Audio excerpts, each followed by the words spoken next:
Alright, so it's hella early in the morning. Nick wanted to come over. Hella early. Nick's here. But one thing I haven't shown you guys or Nick. Oh, you haven't shown the car yet? I haven't shown the car. Well, I haven't shown YouTube. Instagram, yeah. But I wanted to show Nick the car for the first time after paint, and then show you guys the car, but get Nick's reaction on camera. So it's kind of early, so if I don't react like. Just understand, this is Nick Franco. Nick Franco doesn't turn it on for the camera. This is who he is. He doesn't like, hey guys, how's it going? that's not. I mean, I don't really do that either. We're real around here. We real as hell. We're real. All right, Nick. Are you ready? I'm ready. Are you ready? I'm just gonna say this: the paint that's on that car is better than the paint that's on this car. Dang. All right, let's do it. Are you listening? Damn.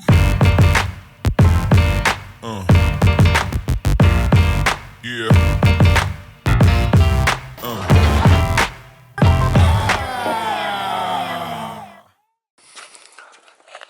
Woo! Dang, dude. It's so black. Well, okay, chill with the racism. Let's get some. Sorry. No, but like it's like it looks really good. Look at it. Holy crap! Did you see my comment on Instagram? Some guy's like, "Why would you go black?" I was like, "Look at it." Look at it. Yeah, look at it. No, he did a killer job painting it. Holy crap! Like, dude, think about all the nooks and crannies that he's got to get to. Yeah, dude, like in here, all this stuff, like it's all black. Everything. No, but like the paint, like whatever paint you use, like looks really good. So I was trying to say, like it's. I mean, jeez. Look how flossy and glossy it is. Yeah, the gloss is. Here, let me give you some light. Bam. That kind of helps a little bit. Dude, like I don't even want to drive it. Like you take it to the track, it starts getting like rock chips. And, Somebody told me on, I forgot who it was. They were like, "Oh, when you get that car done, don't be afraid. Like, I'll tandem with you. I won't hit you." And I was like, I don't give a damn. Like, I'm building this entire car to be don't used. Let anyone hit you. Huh? Don't let anyone hit you. I'm not gonna get T-boned. Whoever said that, like. You shouldn't even said that. You better check his resume. Don't even. Why'd you bring that up? Look in the wheel wells. Everything. I mean, this looks like it came. I mean, like this is factory. Like it came black like this, huh? Yeah, dude. Look at all in the wheel wells. All up in Oh, here. you paint all this? Yep. Oh, yeah. The front ones too. Yeah. Underneath the car is all painted black too. Wow. He did. What was the prep? What did he do? Just blast it or nothing? I don't really know. I kind of like cleaned up a couple things. I siliconed some stuff off on the wall, the firewall. I did like a couple of delete plates, and then I ran caulking on the insides of these edges. And then I did like this one, and I did the plate over there. And then I chopped like one last thing on the headlight tabs. And then I was like, all right, dude, I think it's ready. The next time I saw it, it was painted. And then I've been installing stuff. Me and Hugo came over the other night, and you know how I do it. I have the whole front subframe on the floor and the rear subframe on the floor. And it was 9:20, and I was like, hey, what time like you have to be out of here? He's like at 10, and I was like, all right, cool, like we could probably do it. And we got done at 10:20. It took us an hour to put the whole front subframe, motor, trans, and the whole rear end back in the car and have it a roller. From like a bare chassis to a roller. Yeah. That's what you want. You want quick, easy. Yep. Hey, your wheel still doesn't hold air. I never do. They never do. I know, I gotta give that thing to like Andy or my buddy Ian. Yeah, they're gonna have to reseal it. Yeah, this whole thing, dude. I was gonna go actually get batteries because I need to get 2 batteries. I was gonna get those and just throw those in there just to like have that done. Because before you start doing all the plumbing, and then you have power, or No. whenever you're gonna wire it. So you have power. I told Instagram last night, but CBM set me up fat this season to where all I gotta do is get. Well, I mean, all I gotta do. You told me. They're gonna pick the car, wire I just gotta do the plumbing. Yep. So once the plumbing's all done, I literally go hand the car to CBM, and they're gonna do all the wiring on the car. Yeah. Insane, dude. Yeah. Dude, Super. Dude, Sean's car, that thing was nasty. Dude. Sick, huh? Yeah. That's how that guy tunes. That guy Josh, he'll tune a wide open run, but then he tunes all in between. That's why he was like, wah, wah, wah, wah. And he's like looking at the graph. Yeah, he's like, how is it in this area versus just, you know. Yeah, just at the top. Right. No, Josh is like, dude's a god. Do you know I haven't told you anything about my motor. I haven't told YouTube either. Okay, so CBM originally, yeah, right? With their little spark plug wires. Yeah. Got their logo on them and stuff. Huge. Yeah, they're super thick. Massive wires. They're thickies. Well, I mean, you have like coil on plug setups like that are thicker than that, no, on your Beamer stuff. Yeah, but like the actual spark plug wire, like that's pretty big for like a spark plug wire, you know. CBM, bro. Essentially what happened in the beginning was I got an LS3 from a place I used to work at. Then I took the LS3 and I gave it to CBM. The deck on the block and the heads, like it ended up being wrong, like something got shaved wrong or something stupid happened. Wasn't a big deal. They were like, don't worry, we'll get you a LSA block. And then they gave me their CBM heads. LSA. Oh. So they bought an LS3A block, which is an LS3 block, 6.2 liter block, but I believe it's thicker walls and like a different aluminum material because it's for a supercharged LS3. That's what the LS3A block is. Oh, okay. Then they did CBM heads on it, and then it was what I thought was 13.5 to 1 compression was 12.5 to 1 compression. Yeah, I remember you telling me that. It's too low. Right, and then it had certain lifters in it and blah, blah, blah. Yeah. CBM calls me and says, hey, can you bring your motor back? How hard is it for you to pull it out? And I was like, I actually like have it on the floor. I take the motor back over there. They redeck the block. They put on fresh heads, different heads. They put in Johnson lifters, different push rods, a big freaking cam, like with a special grind and everything, with like the duration on the cam is like across the entire lobe. Like it's insane, dude. And then he sent me like the difference from where the deck of the block is to the piston travel at TDC is 0.001 clearance of the piston to the deck. And then the piston's a domed piston too. Yeah. So they resurfaced that, they decked the block again, and then they changed a bunch of other internals, and now it's a 14-to-1 compression 6.9 stroker with a different cam in it completely and different lifters. So now they said like the last motor wasn't bad, like it was no slouch, it was still better than the Hail Mary. It probably made close to 600 wheels. Then they went and took it and like bumped up the compression by 2 or whatever it is, and now this thing's supposed to be like insane. Well, all you gotta do is feed it fuel and it'll make power. Yeah, I gotta. That's cool about the naturally aspirated stuff. Super simple. So we'll end up running a pressure regulator off of this dash 6 end here, and then we'll feed that side on the dash 8 side, just straight from the pumps with like a filter in line somewhere. That's a non-return, right? LS is non-return. It'll be, well, Or is LS return? no, I'm not sure what it was stock. I believe it's a return system. I'm not sure. Anyways, this one will still be a return. So the trick to running the fuel is that you regulate it after the rail so that you have whatever PSI the pump's putting out into the system is in all 8 of the injectors. Yeah. Which I didn't know that. I regulated prior and then fed like what was left, which I think a lot of guys do that. They don't realize like you should be regulating on the backside. And that's something that CBM told me. Yeah. No, it makes sense. Once you think about it, you're like, oh yeah, okay. JG's off the end. They feed the rail's full, and then they regulate it at the end. At the backside of it. Yeah. So super smart, makes complete and total sense. So we have to do that. There's fuel line that needs to be ran, which would be, I'll make it like super duper easy system. We have the coolant lines need to be ran, the oil lines, and then the they want me to run an oil cooler. They had mentioned it, but I'm not sure if I'm going to do it because my lines are actually going to run all the way up under the block, and then the filter is going to end up being on this side over here. So there might be kind of like enough area, and then the only air that's ever going to see if I did put a cooler up here is front end air going down the straight. The rest of it will kind of be on and off depending on car's angle and things like that. And then I got that QuickTime housing so that we can... Yeah, I got that ugly. Oh my gosh, dude. It was like that. Hassle for everyone. Dude, everybody's been like, how do I make it work? How do I figure it out? So that's all there down there now. You can see it, and then it's got the little SFI sticker. That's all they want is an SFI sticker. Yeah. I put that on. I put the tilt-in clutch back in there. Put the G-force box back in, and then for mechanically, I need a drive shaft. Well, I should say drivetrain. Drivetrain, I just need a drive shaft, and then it's done. Oh yeah, that's it. That's it. And then I got to get a fuel pressure regulator still. I need to get an oil catch can because they want to do a catch can system on this. And then I got to do just the plumbing. Where are you gonna... Tell me. Crankcase stuff. Where does it come from? So it comes here. Oh, right there. Yeah, it comes here. It comes from here. And then it comes from down here too. CBM wants to do the coil packs off of the motor. They want to put them in the corner and run wires to them so that they can run their CBM like valve covers or SICK valve covers. And then those have, both sides have a -8 AN on them. So you just run two -8 ANs over to a can. Yeah. So essentially, that would simplify, make things really. yeah, if you can open up the hole big enough to where it's not like becoming a straw and like shooting out oil, like it'll just breathe to atmosphere. But that's like the key is like the size of it.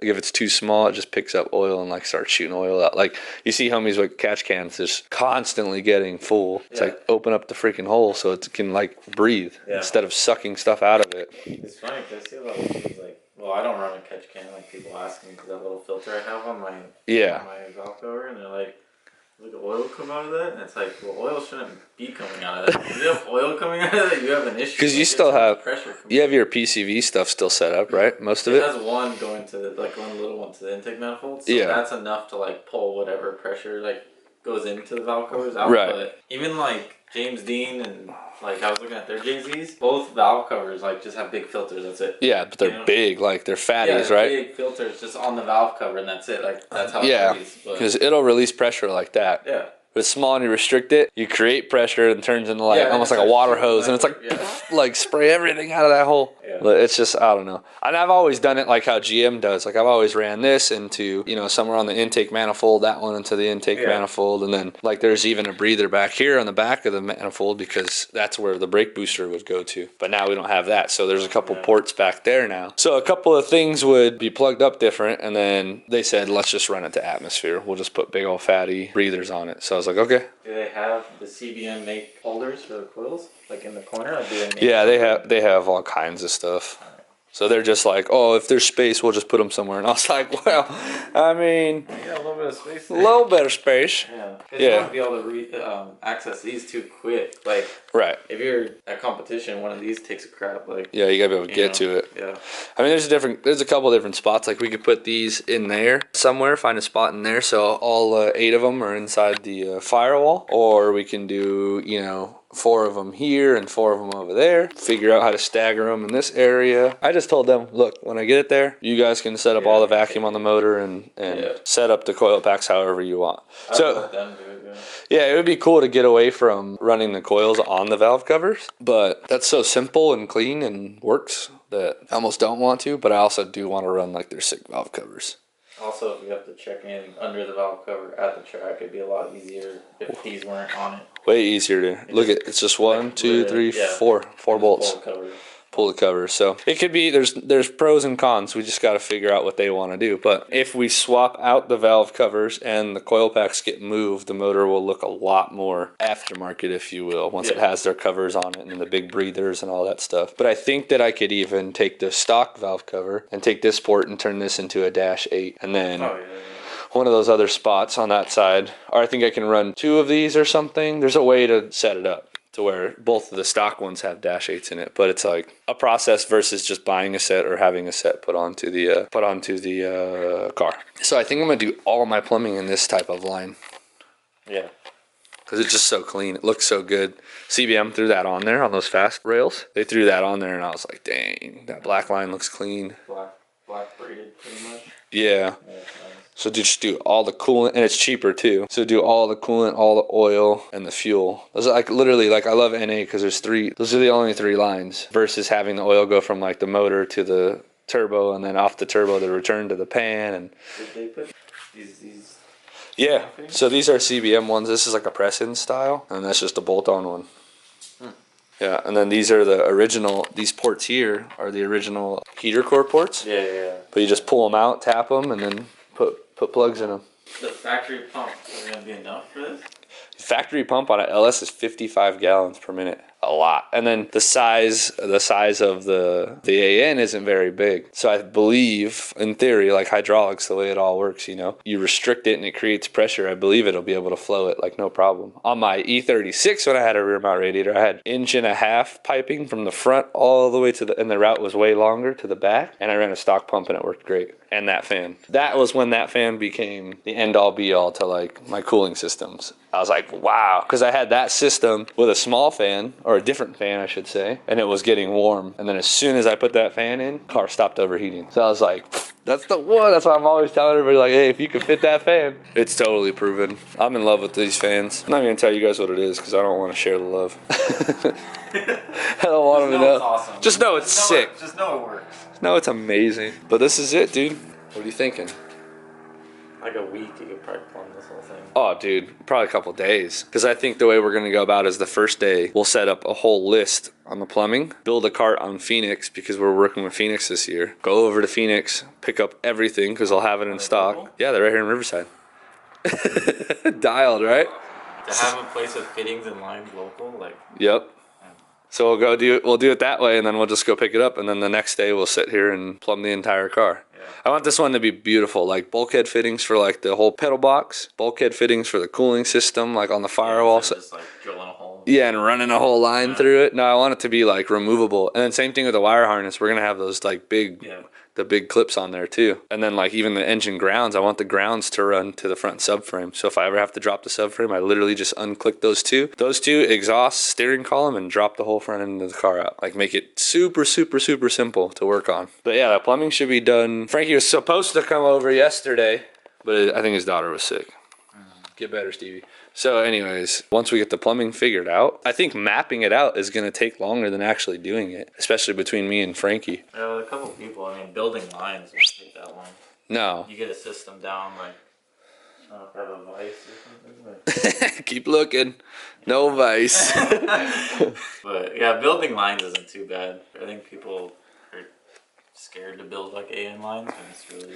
I think it's just because they don't know. Yeah, they don't know how. They don't know how to do build it, and they get worried.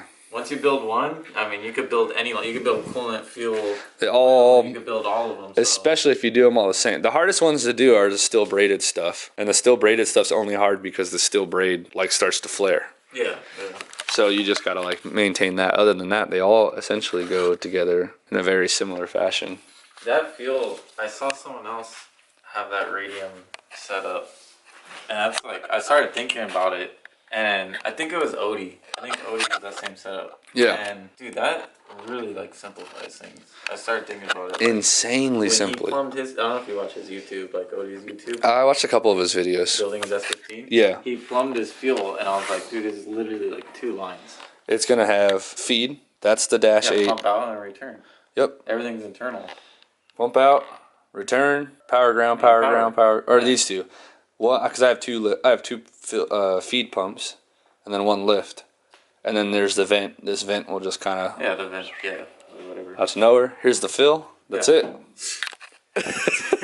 So I need to go from here. I need to go out to a filter. Yeah. And then to the rail, and then regulated, and then back from the rail to the return, and it's done. Super simple. And then Radium makes the fuel pressure regulator that I'm going to get, and I believe they have the inline filter.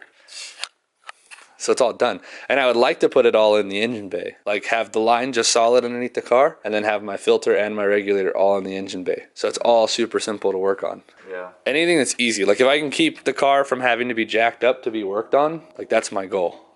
Yeah. Leave it on the floor, pop the hood real quick, work on the fuel, send it. And then this will all, I think what's going to happen, I got to still talk with P2, but I think this will all just be like a half window, almost like a half window type of thing. So you could even just roll up to the car, because essentially you'll be over here. But you can go from here and still, are they going to do your back window?